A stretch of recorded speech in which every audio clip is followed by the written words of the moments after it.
Happy Monday, everyone. I hope you had a good weekend. I will show you the chart and again tell you to have a good time at the weekend rather than sit in front of the charts because, as you can see, this was our weekend for ETH. One day down, one day up, Sunday and Saturday. Nothing spectacular.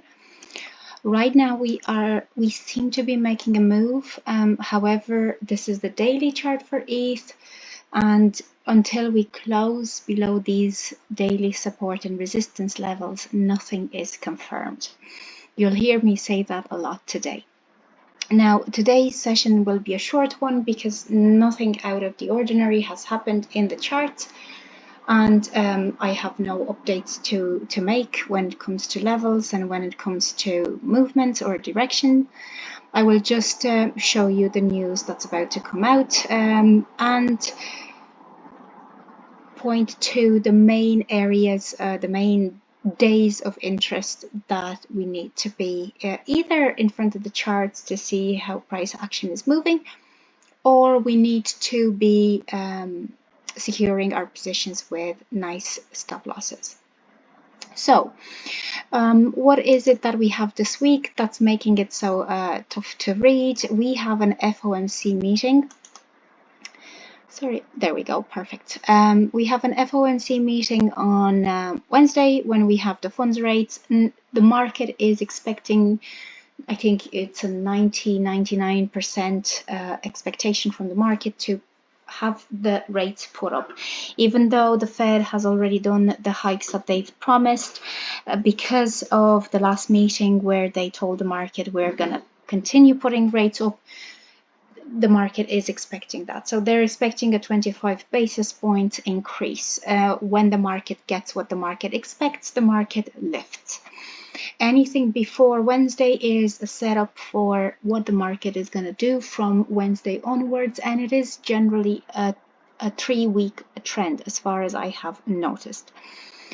So Wednesday is the big day. Today we have the flash manufacturing PMIs. We have we had a lot of movement so far with French and German and the British manufacturing and services PMI. The services are better than the manufacturing, but everything is down compared to the previous month.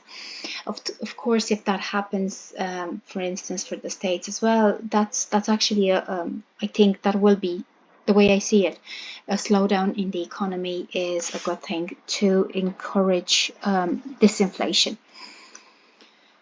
But again, I'm not a fundamental analyst, so I'll leave that to the people who are specialized in it. As far as my fundamentals go, I pay attention to the calendar and so that I secure my positions when volatility is expected. So Wednesday is a big day. Of course, after Wednesday, what we have is the PCE for the States, consumer sentiment on Friday, and we have the ECB and the unemployment claims on Thursday. So what we have today is setting it up for Wednesday.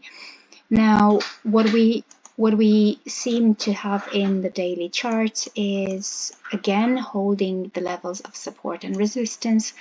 We're not going anywhere with ETH until the 1830 level is broken. And yes, we do have the stochastic on the daily turned down. It hasn't hit rock bottom yet. It can still do that.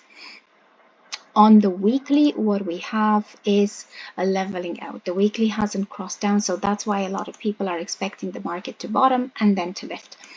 What we seem to be having on the weekly now on the ETH chart is getting close to the back test of the 20 EMA, and the back test of the 20 EMA is where we should be seeing support for the weekly time frame and continuation into the bull run. If this is the bull run, if this is not just a bear rally, but because again, if we're looking at the weekly, these sell levels are quite low. So again, we do have the support here that needs to hold when it hits.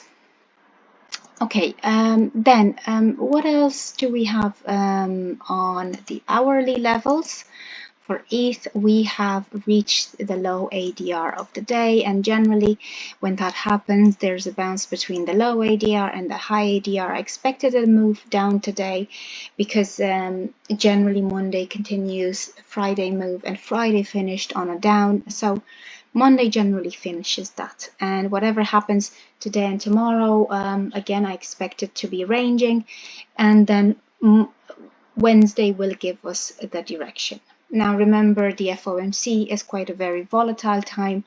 I would be waiting at least half an hour after all the statements and the press conference to be over for the market to absorb the information. After half an hour, we will see if we're resting on support or if we are fighting against resistance. If we are at the top fighting resistance, I will place a position for the short. If we are at the bottom holding support, I'll place a position for a long. So the levels for ETH again are between 1830 and 1815. On my daily charts, I have a refinement between 1780 and where we are right now. I have posted all of these. There are levels within levels because of all of this staggered sideways that we've had over the past months. So between 1817, where the 20 EMA is on the weekly, and 1890, where the 20 EMA is on the daily. If we break any of these on the weekly or the daily time frame, then we are considering a change of direction. If we break the 20 EMA on the daily, we're looking at holding support for a lift, and this has been very, very badly tested. Like I expected something along these lines. Either I expected this Friday and then Saturday.